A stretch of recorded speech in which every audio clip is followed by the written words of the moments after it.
Historia que existe, historia por hacer, porque nadie resiste tus ganas de vencer. Ya salen las estrellas. Hey! Chop rice, chop rice, chop rice. There's no meat.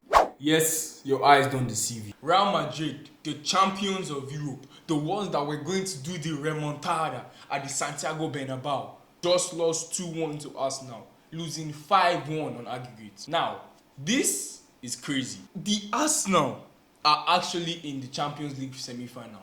Mikel Arteta and his boys have done an incredible job. But before we get into that, welcome.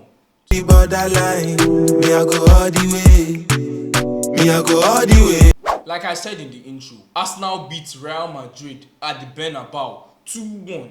Goals from Bukayo Saka and Gabriel Martinelli secure another win against Real Madrid for Arsenal, beating them 5-1 on aggregate. This is one of the most shocking results we have seen in the Champions League thus far. Yes, Arsenal are a great team, really good team, but I never expected this from them, especially against a Real Madrid side that was touted to be one of the best of all time. I mean, look at their team. Mbappe, Vinicius, Jude Bellingham, all these multinational superstars, people that they came into the season and said they will be great, they will be excellent, but no, they have been knocked out of the Champions League in the quarterfinals. This is insane. This just goes to show that you can have all these superstar players you like. You can have maybe one of the best coaches of all time in Carlo Ancelotti, but still be trash. And well, congratulations to us now. You know, Arteta didn't. I watched the match and Arteta didn't really play that his scandalous 5 back, that's 7 back with Kiwo and Salib. But he played Real Madrid to Arsenal's strengths. They were so brilliant defensively. Declan Rice is pushing for this Ballon d'Or. I mean, it's kind of crazy. If Arsenal do win the Champions League, why can't Declan Rice win the Ballon d'Or? But yeah, well done to the Arsenal. Well done to Mikel Arteta and his boys. You know, this was an incredible result. This was a brilliant result for them. And now they go to the semi-final to face Paris Saint-Germain, who just almost collapsed at Villa. So my prediction is Arsenal will reach the final. Whether they win it or not, we'll see very soon. But yeah, as for Real Madrid, it didn't work out. The Mbappe transfer, yes, he's been okay.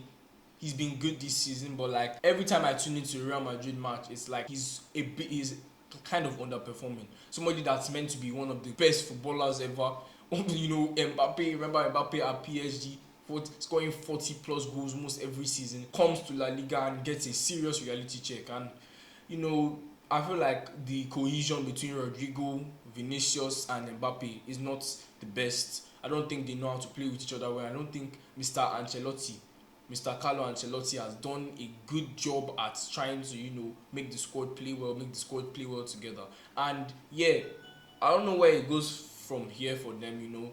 Real Madrid is still a very, very dominant side. They're still, you know, challenging for La Liga, even though it looks like Barcelona will win the La Liga. So then at the end of the day, with the Copa del Rey final coming very soon, what is Real Madrid going to win? What are they going to end this season trophyless? Will this be one of the worst seasons in Real Madrid recent history? Or will this be one of Real Madrid's worst seasons in history? But yeah, great win for Arsenal once again, 2-1 against Real Madrid at the Santiago Bernabeu. Failure of a remontada. Interview by Miles Lewis Kelly. He didn't, you know, shake Bellingham's hand because of he mentioned the remontada, or he asked where the remontada was. But yeah, great win for us now. Now, on to the second semi-final of the night. Inter Milan and Bayern Munich at the... Now, for the second semi-final of the night, Inter Milan and Bayern Munich at the Santiago Giuseppe Meazza.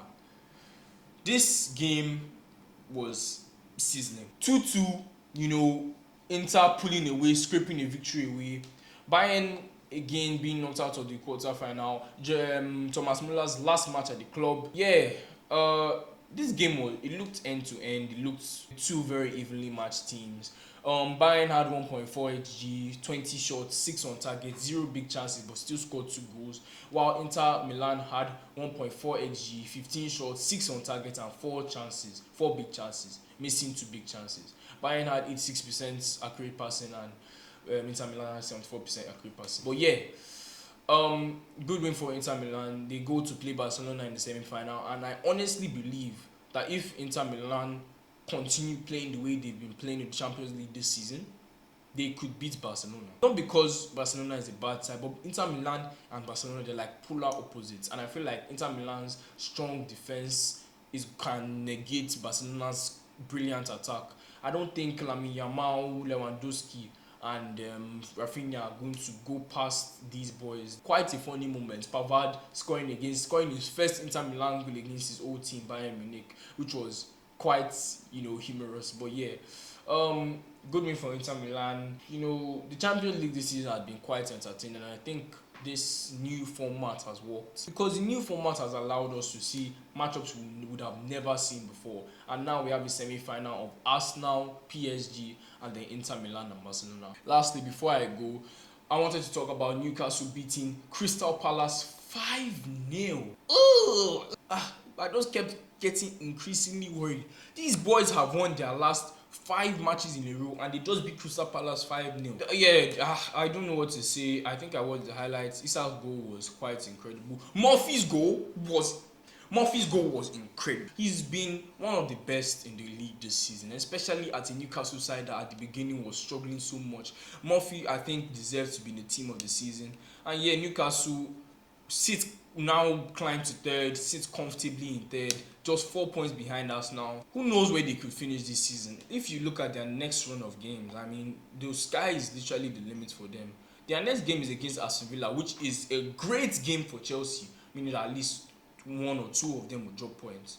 But like, you look at their squad, Isak, Tonali, as much as it's like shocking, it's expected. You expect them to do well. You would expect them to do well, and I do feel like Eddie Howe and Jason Tino have done a great job at Newcastle. I feel like they've put aside that at the beginning obviously everybody expected them to do well, but they weren't performing, and they just pushed them up, scoring about 2 goals every match, conceding less than 1.3 goals a match. They are third in the league. Yeah, well done Eddie Howe, and yeah, Newcastle are looking hot. Anyways, thank you guys so much for watching another episode of The Borderline. This project is actually one of the most exciting things I've done. I have so much fun, recording these videos and looking over the stats, and I feel like doing these things just increases my football knowledge and stuff. So I'm so grateful, I'm so happy, and yeah, I'm so grateful for the feedback and reviews I got on the last video. Enjoy it. So tomorrow's video is going to be a weekend preview for the Premier League. I'm going to give you my predictions for every single game that's going to happen. Thank you guys so much for interacting. Thank you guys so much for